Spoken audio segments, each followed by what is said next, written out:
सनान को कराची आए आज तीसरा दिन था। होटल रूम की बालकनी में खड़ा वो खुले आसमान को देख रहा था।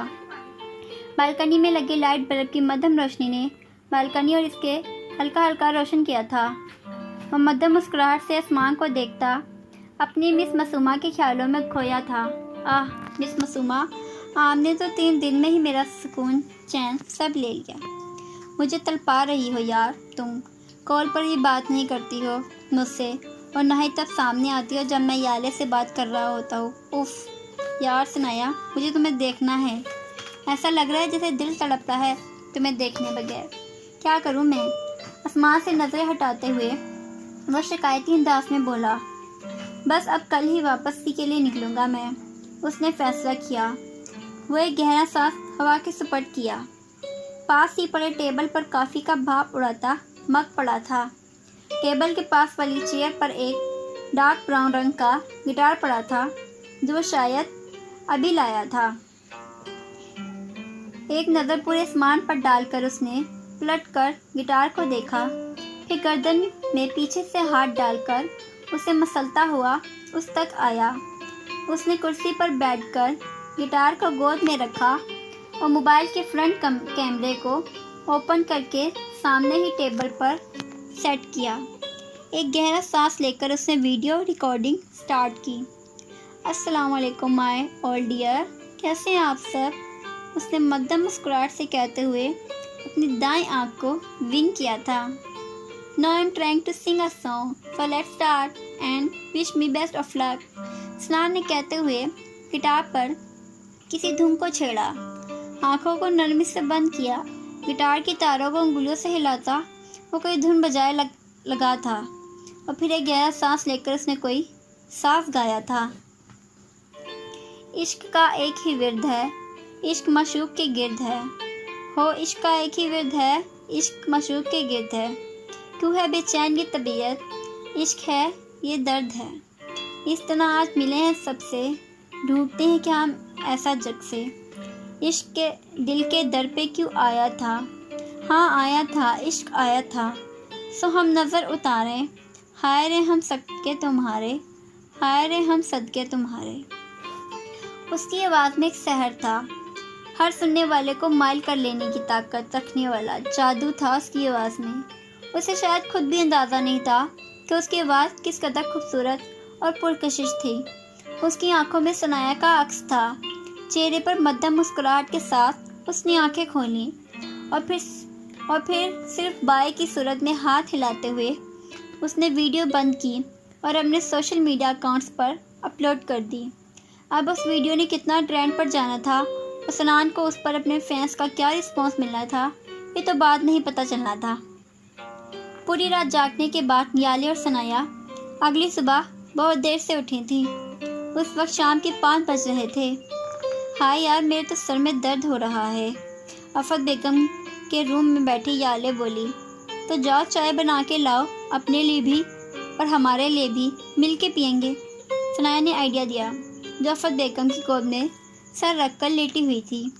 ये नहीं कि दोस्त के सर में दर्द है तो तुम बना दो, याले उसे घूरते हुए बोली। नहीं भाई, मैं नहीं बना रही, मैं तो खाला जानी के पास ही रहूँगी, तुम जाओ। हाँ जी मेरी बेटी, तुम्हें बातें कर रहे हैं, तुम जाओ और चाय बना कर लाओ। आफत बेगम ने भी याले से कहा तो उसने मुंह बिगाड़ा। वो बेटी है तो मैं क्या हूँ, याले बड़बड़ाते हुए बाहर चली गई। आफत बेगम और सनाया ने हंसते हुए उसकी पुश्त को देखा। खाला जानी, मुझे वापस कब भेजना है आपने? सनाया ने पूछा। नहीं बिल्कुल नहीं, मैं नहीं भेजना तुम्हें यहाँ से। आफत बेगम उसके बालों में हाथ चलाते हुए बोली। क्या खाला जान, आप तो ऐसे कह रही हैं जैसे मैंने कभी जाना ही नहीं। आप बताएं मुझे और कितने दिन यहाँ रहना है? सनाया खफकी से बोली। मैं हमेशा के लिए तुम्हारा यहाँ रहने का इंतज़ार कर लूँगी, तुम फिक्र ना करो। वो मायने खैदी से बोली पर सनाया को महसूस ना हुआ। क्या खाला जानी? सनाया उठकर बैठी और आफत बेगम को देखने लगी। मम्मा ये देखें, हाजरा आप ही आई हैं, याले ने कमरे में दाखिल होते हुए कहा। उसके पीछे ही एक 30-35 साल औरत और एक तकरीबन 13 साल के करीब लड़की कमरे में दाखिल हुई। अस्सलाम वालेकुम बाजी, उस औरत ने आफत बेगम को सलाम किया और सनाया को भी देखा। वालेकुम अस्सलाम हाजरा आपा, कैसी हैं आप? बेटी की शादी खैरियत से हो गई ना? आफत बेगम ने पूछा। जी जी बाजी, सब ठीक है और नूरी की शादी भी सोने रब के करम से बहुत अच्छे से हो गई। वो खुशी से बोली। माशाअल्लाह, बहुत अच्छी बात है। ये आपकी छोटी बेटी है? आफत बेगम ने पास खड़ी बच्ची की तरफ इशारा किया। जी जी बाजी, ये मेरी छोटी बेटी है अनम। यहाँ उसे पढ़ने के लिए अपने साथ लाई हूँ। मैंने तो सोचा था 8 तक पढ़ लिया बहुत है, अब घर संभाले, क्योंकि गांव में स्कूलों की तालीम इतनी ही है। पर सनान बाबा ने कहा कि हमें उसको पढ़ाना चाहिए, इसलिए मैं उसको यहाँ अपने साथ ले आई। उसका दाखिला भी सनान बाबा खुद करवाएंगे। वो बहुत खुशी से बोली। सनाया ने उस छोटी सी लड़की को देखा जो हिजाब की तरह सफ़ेद दुपट्टा सर पर जमाए आसमानी रंग के सूट में मलबूस थी। हाँ, मुझे बताया था सनान ने। चलो ठीक है, अब तुम कुछ खा ही लो और आराम करो जाके, कल से काम कर लेना। आफत बेगम के कहने पर वो सर हिलाती बाहर निकल गई। तकरीबन 10 मिनट बाद याले उनके लिए चाय लाई थी और वह तीनों चाय पीते आहिस्ता आहिस्ता बातों में मगन हो गई थी। सनाया यार, सनान भाई का लैपटॉप तो रखना ही भूल गए हम। रात के खाने के बाद अपने कमरे में आते ही जब याले की नज़र टेबल पर पड़े सनान के लैपटॉप पर गई तो वह सर पर हाथ मारते हुए बोली। हाँ तो अब रख दो, कौन सा वो अभी यहाँ है? सनाया ने कंधे उचकाए। हाँ रुको, मैं ये रख कर आती हूँ, वरना अगर भाई को पता चल गया ना कि हमने उनकी गैर मौजूदगी में उनके लैपटॉप को यूज़ किया है तो बस फिर खैर नहीं।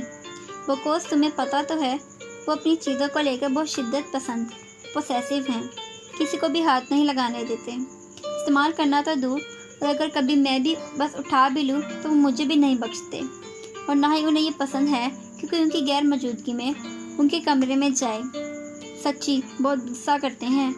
वो सर सांस से खारिज करके लैपटॉप उठाते हुए बोली। शीशे के सामने खड़ी सनाया जो अपने बाल बना रही थी बस इतना ही कह पाई।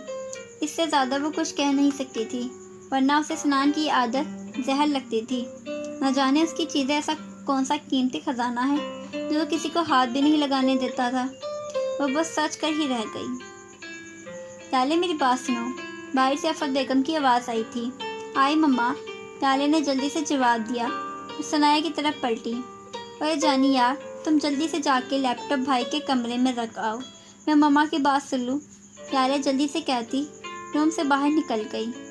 सनाया जो बालों को कंधा कर रही थी उसे वापस रखती, मुंह बिगाड़ती, लैपटॉप को उठाती सनान के कमरे के जानी बढ़ी। अरे भैया, आप कब आए? याले जो अपनी ध्यान में सीढ़ियाँ उतरती नीचे आ रही थी, सामने ही सोफे पर सनान को मिर्ज़ा साहब और आफत बेगम के पास बैठा देखकर हैरानी से बोली। उन्हें अपने कमरे में गए 5 मिनट ही हुए होंगे, तब तो सनान के आने की कोई खबर नहीं हुई थी, इसलिए वह हैरान थी।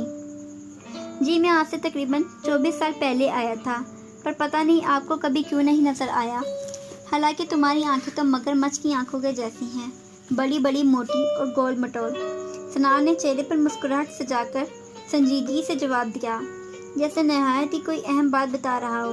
हालांकि उसने याले को अच्छा खासा लताड़ा था। सनान के चेहरे के संजीदा रिएक्शन और बेतुकी बात पर मिर्ज़ा साहब ने जल्दी से अपनी मुस्कुराहट रोकी थी। ये शैतान का बच्चा कभी सुधर जाए, ऐसा हो सकता है भला? वो तासुब से सोच कर रह गए।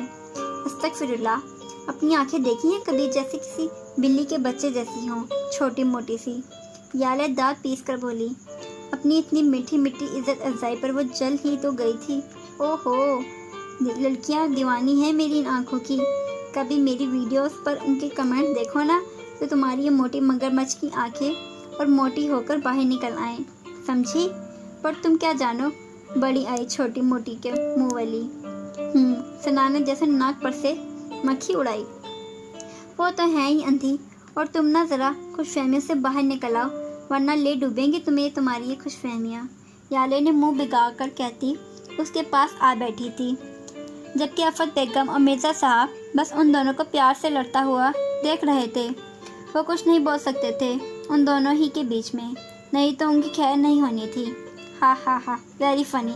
آج تم چڑیل مجھے بتاؤ گی کہ مجھے خوش فہمیاں ہیں یا نہیں، اور ان سے نکلنا کیسے ہے۔ ہاں۔ او مائی گاڈ، سنان اس کی بات کا مذاق بناتے ہوئے ہنستے ہوئے بولا۔ مما اس کو سمجھا لیں، پہلے چڑیل چڑ کر بولی۔ سنان بند کرو اب اس کو تنگ کرنا۔ میرا صاحب نے اسے آنکھیں دکھائیں تو یالے کو منہ چڑھاتا سر جھٹک کیا، پر اس کی نظریں ارد گرد ثنایا کی تلاش میں گھوم رہی تھیں، جسے ابھی تک سنان نے نہیں دیکھا تھا۔